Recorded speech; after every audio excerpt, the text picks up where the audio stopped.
Muy buenos días. Después de disfrutar de un delicioso mate argentino, tenemos un tiempo para reflexionar juntos, como cada mañana. Esdras, capítulo 10, versículos 1 al 8. Mientras Esdras oraba y hacía confesión, de modo que lloraba y se postraba delante de la casa de Dios, se reunió en torno a él una gran multitud de israelitas, hombres, mujeres y niños, y el pueblo lloraba amargamente. Entonces Secanías, hijo de Jehiel, de los hijos de Elam, tomó la palabra y dijo a Esdras: Nosotros hemos pecado contra nuestro Dios, pues tomamos mujeres extranjeras de los pueblos de la tierra. Pero a pesar de esto, aún hay esperanza para Israel. Ahora pues, hagamos pacto con nuestro Dios de despedir a todas las mujeres y a sus hijos, según el consejo de mi Señor y de los que temen el mandamiento de nuestro Dios. Que se haga conforme a la ley. Levántate, porque esta es tu obligación, y nosotros estaremos contigo. Anímate y pon manos a la obra.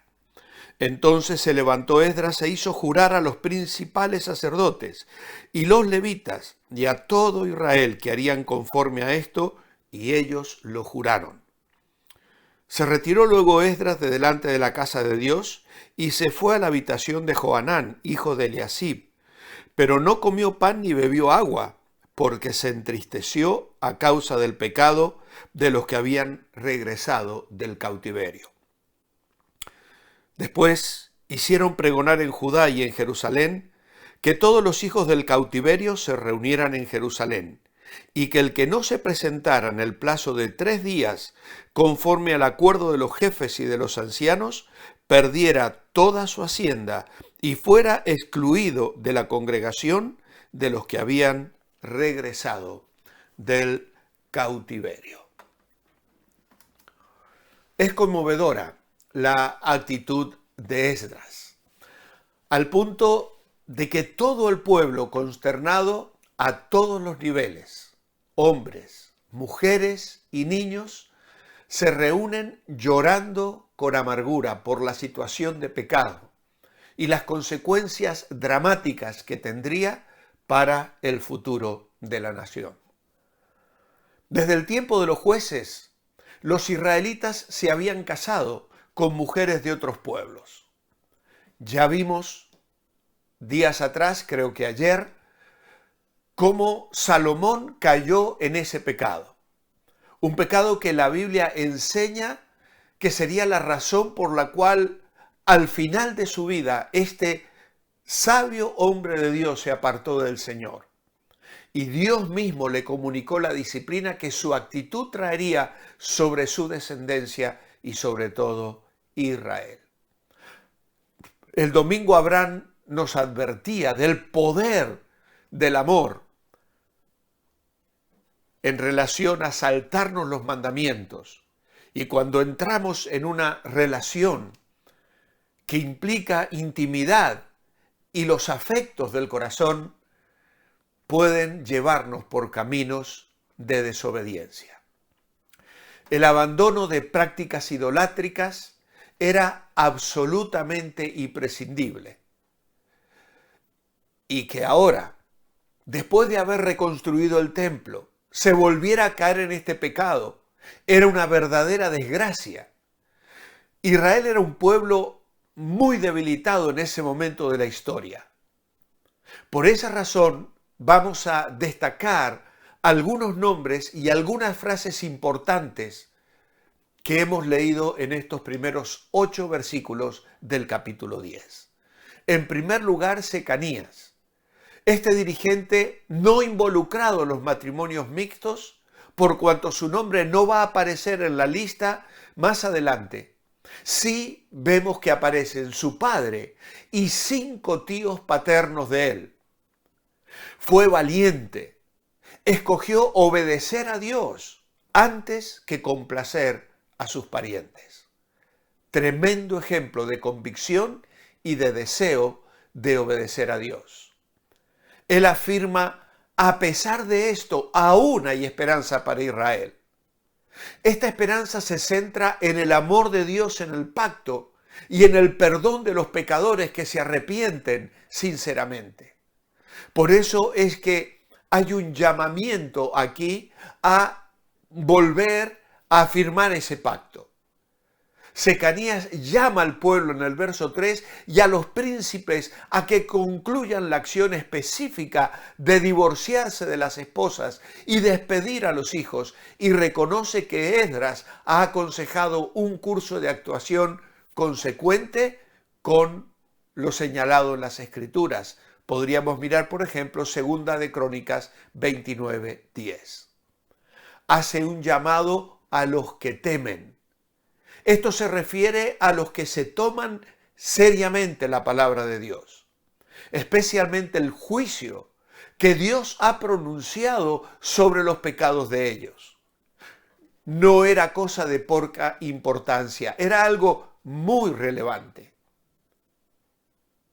Tenían que actuar, agrega, conforme a la ley, alinearse con la ley de Dios, tal como Deuteronomio 7, 2 y 3 lo había ya revelado. Y en este sentido, Secanías anima a Esdras y le dice: es tu obligación. En este sentido, Esdras es reconocido como el principal dirigente espiritual, con un respaldo y una apropiada autoridad divina, pero a su vez asume una responsabilidad humana de llevar a cabo la formidable tarea de determinar cuáles serían los divorcios que se tenían que llevar a cabo. Y entonces dice en el verso 5 que hizo un juramento. Era un juramento en relación al pacto que se ha especificado en el versículo 3. Había que enfrentar la realidad. Había que adecuarse a los lineamientos de una relación con Dios pactada ya en su palabra, y había que tomársela en serio. Por lo tanto, dice el verso 7, hicieron pregonar. Se hizo una proclamación mediante un pregonero. Esto tenía fuerza de ley. La no participación en la asamblea, como algunos hubieran podido sentirse tentados a no asistir, significaba no solo la pérdida de las propiedades, sino también ser excluido del pueblo, de las relaciones de Israel. Casi podríamos hablar del destierro. Una consecuencia terrible y dramática para un pueblo que se encontraba en una coyuntura muy difícil, pero a su vez muy, pero muy frágil. Porque los pueblos paganos, como Abraham nos explicó, en su idolatría habrían de corromper profundamente a un pueblo llamado a la santidad. Y otra vez nos encontramos con los 3 días. El mensaje tenía que salir y el pueblo debía responder en el plazo de 72 horas, por cuanto solo estaban involucrados los territorios de Judá y Benjamín. Las distancias más grandes que debían recorrer no debieron ser superiores a los 65-80 kilómetros, según nos dicen los expertos. Y entonces todos los hombres son convocados. Unas graves consecuencias resaltaban la trascendencia de la situación y por esa razón todos acudieron. Era el mes noveno, diciembre, enero, el tiempo de las más pesadas lluvias y del tiempo más frío, especialmente en Jerusalén, que está a una altitud de más de 760 metros sobre el nivel del mar. Toda esta reflexión, que nos parece tan dura, tan cruenta, tan difícil, porque llevar al pueblo a poner en práctica divorcios, ruptura de hogares, hoy nos suena de una manera escandalosa, si se quiere. pero era un pueblo, como hemos dicho, en un momento especial. Por eso nuestra reflexión personal en este día es que el verdadero arrepentimiento no termina solo en las palabras de confesión, porque pueden quedar solo en eso, nada más que palabras. Se debe volver a una conducta recta, a poner en práctica las correcciones necesarias, a la vez que aceptamos la gracia y la misericordia de Dios para continuar adelante.